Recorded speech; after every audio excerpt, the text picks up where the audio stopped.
All right, I want to welcome my guest this hour, former Department of Justice Senior Attorney and former federal prosecutor Tammy Allison. Tammy, always great to see you. Thank you for having me, Michael. Of course. Now, you certainly have your prosecutorial bona fides, one could say. And in my experience, police officers are given wide latitude in trying to elicit confessions, statements, things of that nature. What are your thoughts on whether this type of activity went on, and if in fact it went on, how that might affect the ultimate outcome of this particular motion?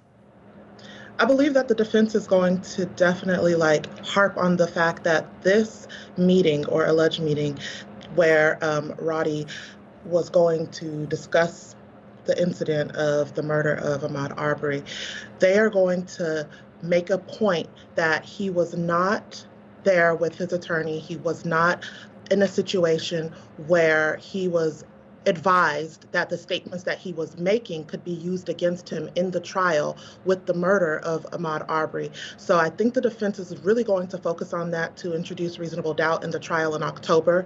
I do believe that the law enforcement officer's testimony, where he stated that any type of meeting like that, it did not come with an exchange of a promise for Mr. Bryant not to be prosecuted in this situation, that he voluntarily came and he voluntarily made those statements. So the prosecution can rely on those statements from the witness in order to make their case. But what if he did make those promises? What if he said to him, hey, you give us what we need, we'll work out some kind of deal, we'll figure it all out? Is that admissible under current standards? I believe it would be admissible. However, usually whenever those types of deals are made, it comes with a situation where they're not going to be charged later in exchange for the testimony or in exchange for the information that they provide to the investigators. There's a level of what we call in the legal world immunity, where that individual may or may not face charges for their role in the crime. Here we know that Roddy was the one that was recording the incident when Travis shot Ahmaud Arbery, and they will try to attempt to say that the statements that he made were to put all of the guilt on the father and son duo, that they were the ones that were responsible for the death, in exchange for immunity so that he is not tried and held responsible for the death of Ahmaud Arbery.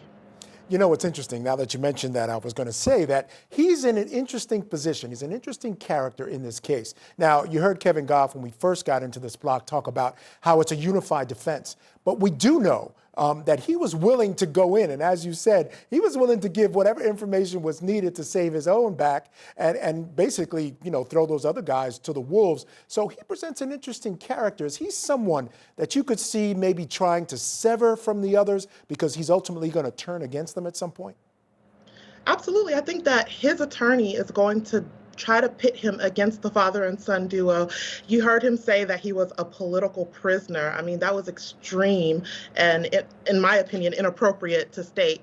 But he's going to try to sever him from the other two because he was the one that was recording the incident on his cell phone. However, there is also going to be the fact that he did nothing to intervene from 3 shots from a shotgun that Travis shot at close range, murdering Ahmaud Arbery. So I don't know if the defense will be successful.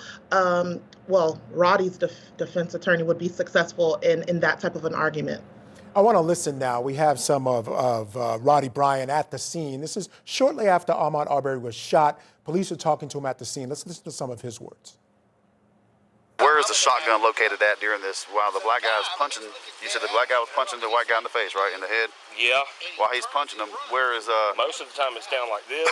Okay. And Travis really can't get away from him, can't pull up with the shotgun. I think Travis even gets a lick or two in. Okay. And the other black guy gets another lick or two in. And about that time, the shotgun gets raised up, and he pulls the trigger. Okay. And then it seems like it goes for a second of struggling again.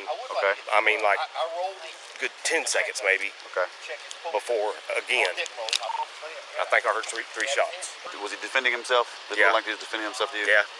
I mean, if the guy would have stopped, find out what was going on, he obviously was up to something. I mean, this would have never happened. Should we have been chasing him? I don't know. I mean, but, at that point, one time when I cornered him up over here, he was trying to get my truck. You know, during that conversation, he shows a tiny bit of remorse, much more so than the others, certainly in their conversations with the police. And he is situated a little different, but he did admit that he used his truck to block him in as Arbery turned away from the McMichaels and tried to run away. So he's complicit. And I don't want to downplay his participation in this, but he is a little different than the McMichaels. He was not there, he was not pulling, did not have a gun, at least didn't flash a gun. Do you think it would be acceptable to work with him, give him a deal, give him even immunity so that they can ensure some sort of successful prosecution against the McMichaels? The prosecution can attempt to work with him. However, the charges that are brought against him for his role in cornering him with his truck, following him, an unarmed black man that is jogging, minding his own business, I do not believe that they will be successful with that type of an approach, even if he tried to cooperate against the father and son duo, Travis and Gregory, because of the fact that he admitted on that body cam footage that he used his truck to corner him. Ahmaud Arbery, he's fearing for his life. And if he's alleging that the quote unquote black guy is punching him, how is it that he is wrestling with the shotgun? It doesn't make sense, in my opinion, and I don't believe that the defense will be successful with that argument. So as far as the prosecution trying to use Roddy as a cooperating witness, I'm not sure to what extent that will be successful. Yeah, and I'm not sure the public would. I think public perception is important in these cases. Not sure they would be accepting of that as well. All right, Tammy Allison, please stand by. I'm being told we have to take a break right now. When we come back, there are several new developments in the cases against the other officers involved in George Floyd's death. Their trial date has been moved. One defense attorney wants decades of police use of force files, and another alleges someone from the prosecution team leaked information to the media. We're following all that breaking news right here on CourtTV. Keep it right where it is.